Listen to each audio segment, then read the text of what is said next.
श्री तालवाली बालाजी मंदिर से हनुमान जन्मोत्सव पर मंगलवार की शाम शोभा यात्रा निकाली गई। जय श्री राम जय जय हनुमान के कीर्तन के साथ शोभा यात्रा शहर के प्रमुख मार्गों से होती हुई पुणे मंदिर प्रांगण में पहुंची। शोभा यात्रा का जगह जगह लोगों ने पुष्प वर्षा कर स्वागत किया। वहीं विभिन्न संगठनों के लोगों ने शोभा यात्रा में शामिल श्रद्धालुओं को पेय पदार्थ पिलाया। इससे पूर्व मंदिर प्रांगण में हनुमान जी महाराज का रुद्राभिषेक आचार्य पंडित नवीन हारित के सानिध्य में हुआ, जिसके मुख्य यजमान इंद्रचंद महेश कुमार सिमार दंपति थे। शोभा यात्रा रवाना होने से पूर्व पालिका अध्यक्ष अर्चना सारस्वत, पूर्व पालिका अध्यक्ष संतोष कुमार इंदौरिया, पुजारी रामगोपाल इंदौरिया ने पूजा अर्चना कर झांकी को रवाना किया। इस दौरान बालाजी महाराज राम दरबार की झांकी सजाई गई तथा 1100 निशानों के साथ शोभा यात्रा निकली, जिसे देखने के लिए बाजारों में लोगों की भीड़ लग गई। इस दौरान पुलिस प्रशासन भी काफी मुस्तैद दिखाई दिया तथा यात्रा को देखते हुए यातायात को डाइवर्ट किया गया। मेहंदीपुर बालाजी मंदिर के पास जैसे ही शोभा यात्रा पहुंची तो मंदिर पुजारी परिवार के गौतम जोशी, कुंज बिहारी जोशी, राहुल जोशी व ब्रिज बिहारी जोशी एवं श्रद्धालुओं ने शोभा यात्रा का पुष्प वर्षा कर स्वागत किया। शोभा यात्रा में पूर्व विधायक अविनेश महर्षि, रवि इंदौरिया, नीलेश इंदौरिया, एडवोकेट प्रमोद इंदौरिया, एडवोकेट जयकांत विवाल, महावीर शर्मा, महेश जोशी, गिरधारीलाल बाजोरिया, गौरीशंकर जालान, विष्णुधर, सुरेंद्र इंदौरिया, जगमोहन हारे सहित काफी संख्या में लोग उपस्थित थे। वहीं हनुमान जन्मोत्सव पर मेहंदीपुर बालाजी मंदिर, संकट मोचन बालाजी मंदिर, संकट हरण मंदिर, दास बालाजी मंदिर, पंचमुखी बालाजी मंदिर सहित विभिन्न हनुमान मंदिरों में भी धार्मिक कार्यक्रमों का आयोजन हुआ। तेलंगाना में हनुमान जन्मोत्सव का कार्यक्रम 3 दिन से बराबर चल रहा है श्री सिद्धपीठ तालवाले बालाजी मंदिर में। 3 दिन का ये कार्यक्रम में 1.25 लाख हनुमान चालीसा, विशाल शोभा यात्रा, हजारों की तादाद में लोग शामिल होते हैं और शोभा यात्रा में जगह जगह ठंडा पेय पदार्थ वितरण किया जाता है, जिसका श्रद्धालु खूब लाभ। हनुमान जी का जन्मोत्सव है तो यहाँ पे हमारे नगर देवता श्री तालवाले बालाजी के यहाँ से एक झांकी यहाँ से रवाना हुई है, जो कि प्रमुख बाजारों से होते हुए अशोक स्तंभ, घंटा घर से होते हुए मेहंदीपुर बालाजी की तरफ जा रही है। आप देख ही रहे हैं कि बहुत ही भव्य शोभा यात्रा निकल रही है और काफ़ी संख्या में यहाँ पे भक्तगण उपस्थित है। झांकी के पीछे पीछे सारी व्यवस्थाएं, बाजार में भी सारी व्यवस्थाएं की गई है। नगर पालिका की ओर से भी स्वच्छता का पूरा ध्यान रखते हुए सारी व्यवस्थाएं पीछे पीछे चल रही है। राजदेसी कस्बे में श्री अंजनी माता महावीर हनुमान मंदिर का 5वां प्राण प्रतिष्ठा महोत्सव पर हुई 2 दिवसीय धार्मिक आयोजन संपन्न हुआ। हनुमान जन्मोत्सव पर हुई 2 दिवसीय बाबा भक्त हनुमान जी पारिक के निर्देशानुसार श्री अंजनी माता महावीर हनुमान मंदिर ट्रस्ट मुंबई द्वारा आयोजित 2 दिवसीय धार्मिक आयोजन के अंतर्गत मंगलवार को अजय सिंह एंड पार्टी द्वारा विशाल भजन संध्या का आयोजन किया गया। कार्यक्रम की रूपरेखा तुलसीराम पांडे ने तैयार की। अजय सिंह एंड पार्टी द्वारा बालाजी के सुमधुर भजनों की प्रस्तुति देकर श्रोताओं को मंत्रमुग्ध किया गया। जागरण में महिला पुरुषों ने तालियों की धुन पर झूमकर आनंद उठाया।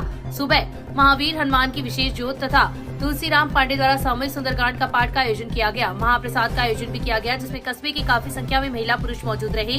कार्यक्रम में विमला देवी, गुरु माता, अरुण सराफ, करण सराफ, मोहित गुप्ता, मनोज पारिक पुजारी, संकट मोचन, राधेश्याम पारिक डूंगर पुजारी, बजरंग पुजारी, हेमराज पुजारी, राजा मोहित पारिक, हेमराज पारिक, अंकित, पवन पुजारी, सौरभ, राम, सक्षम, ऋषभ, सन्नू पारिक, सीमा सहित सुनीता, खुशबू, कृष्णा, लक्ष्मी पारिक सहित कस्बे के सैकड़ों महिला पुरुष मौजूद थे। हनुमान जन्मोत्सव पर मंगलवार को सिद्धपीठ सालासर बालाजी धाम में 3 दिवसीय लक्की मेले का आयोजन किया जा रहा है, जिसमें देश भर से लाखों की संख्या में श्रद्धालु दर्शन कर खुशहाली की कामना करते हैं। इस विशेष अवसर पर बालाजी महाराज को नए वस्त्र पहनाए जाते हैं, जिसे चोला कहते हैं। उक्त चोला 21 तोला सोने का बना हुआ है।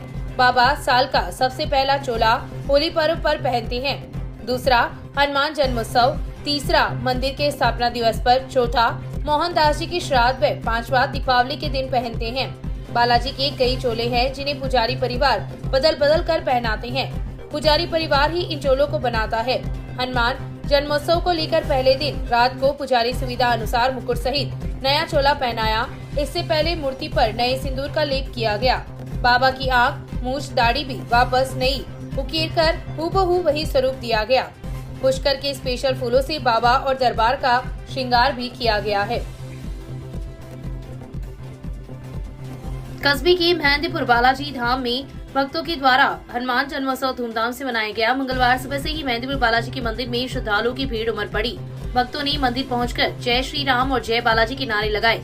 सुबह मंदिर के पुजारी राजू राम के सानिध्य में बालाजी के भक्तों के द्वारा बाबा के जन्म महोत्सव पर केक, प्रसाद व फलों का भोग लगाया गया। मंदिर को विशेष डेकोरेशन से दरबार सजाया गया, विशेष श्रृंगार कर उनकी पूजा अर्चना की। भक्तों का प्रसाद वितरित किया गया।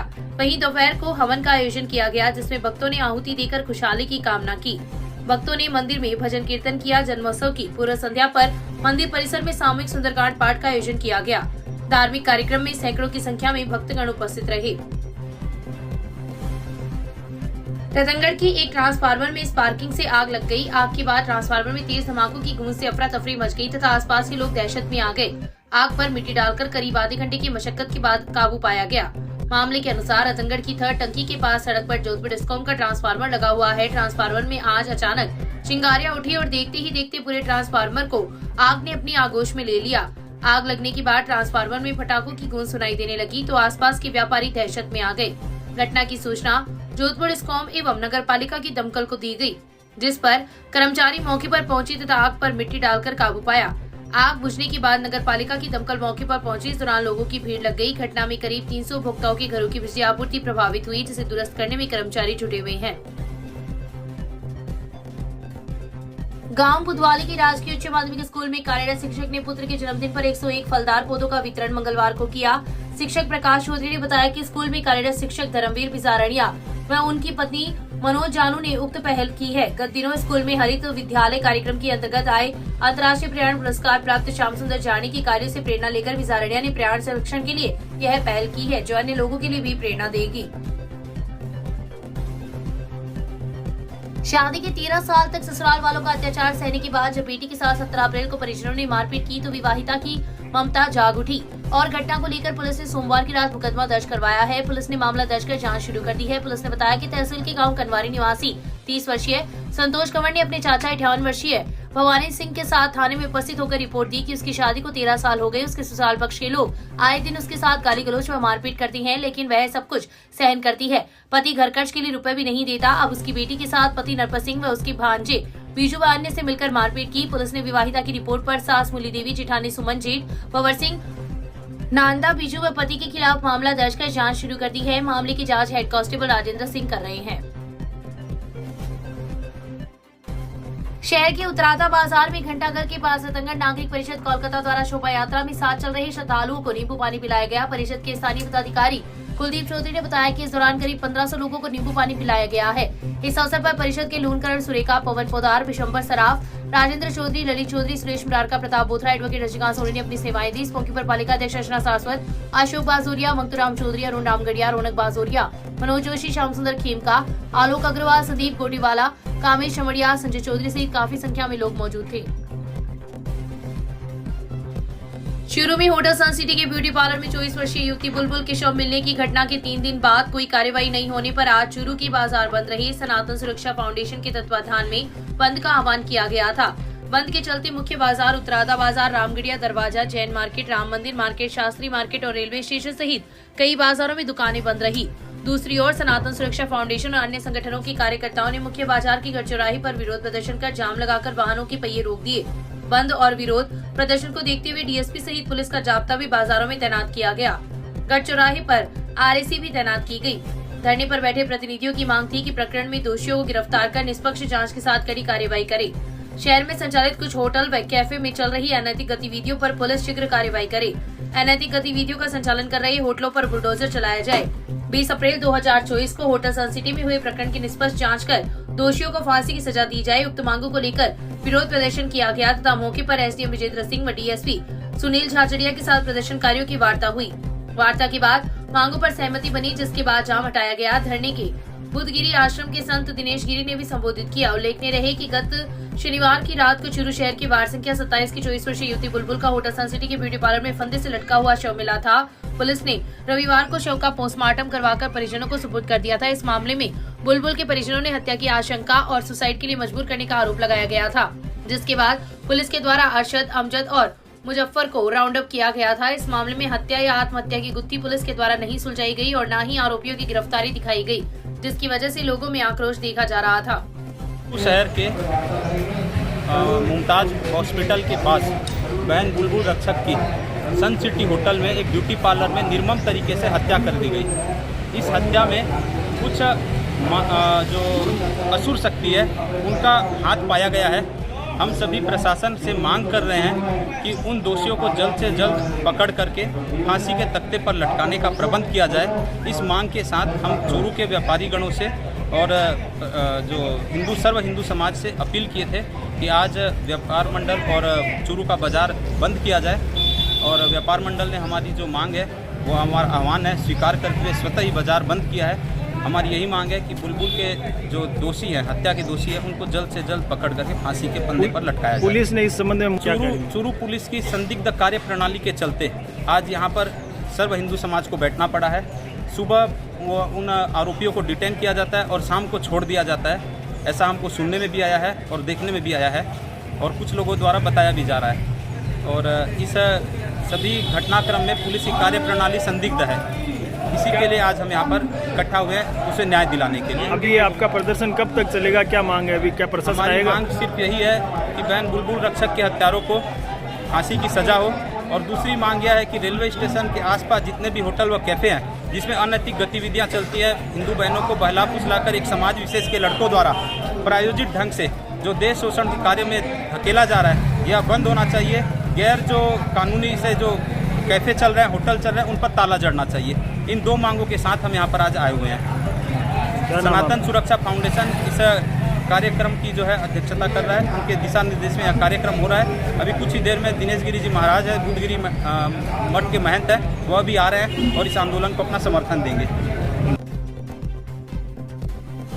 महाराजा गंगा सिंह विश्वविद्यालय के कुलपति डॉक्टर मनोज दीक्षित मंगलवार को क्षेत्र के दौरे पर रहे। उन्होंने जालान कॉलेज में चल रही परीक्षाओं का औचक निरीक्षण किया, साथ ही गोपनीय शाखा व स्ट्रांग रूम की व्यवस्थाओं का भी जायजा लिया।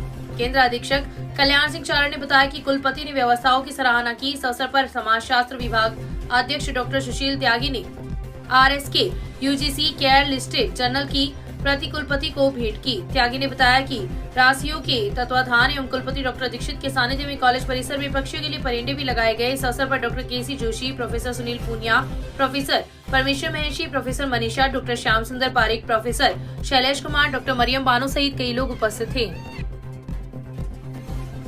रतनगढ़ में गर्मी की दस्तक के साथ ही पानी की किल्लत से लोगों को रूबरू होना पड़ रहा है, तो दूसरी ओर विभाग द्वारा पानी की बर्बादी की जा रही है। शहर की वार्ड संख्या 33 में पिछले 10 दिनों से उपभोक्ता पानी की किल्लत से जूझ रहे हैं। समस्या के निदान के लिए भाजपा नेता भरत राकावत ने मौके पर जलदाय विभाग की JN विष्णु शर्मा व रेखा गौड़ को बुलाकर समस्या से अवगत करवाया तथा उपभोक्ताओं के घरों में जाकर समस्या दिखाई, जिस पर अधिकारियों ने शीघ्र ही समस्या के निदान करने का आश्वासन दिया। वहीं शहर की वार्ड संख्या 22 में चांदकोटिया कुएं से पेयजल आपूर्ति होती है, लेकिन कई घरों में महज 5 से 10 मिनट तक पानी नल से आ रहा है, जो इस गर्मी के मौसम में पर्याप्त नहीं है। आपूर्ति के दौरान पानी का प्रेशर भी बहुत कम रहता है, जिसके कारण लोगों को सराफों के कुएं से पानी लाना पड़ता है। दूसरी ओर विभाग की लापरवाही से आए दिन क्षेत्र में अलग अलग स्थानों पर पानी की बर्बादी भी देखने को मिलती है।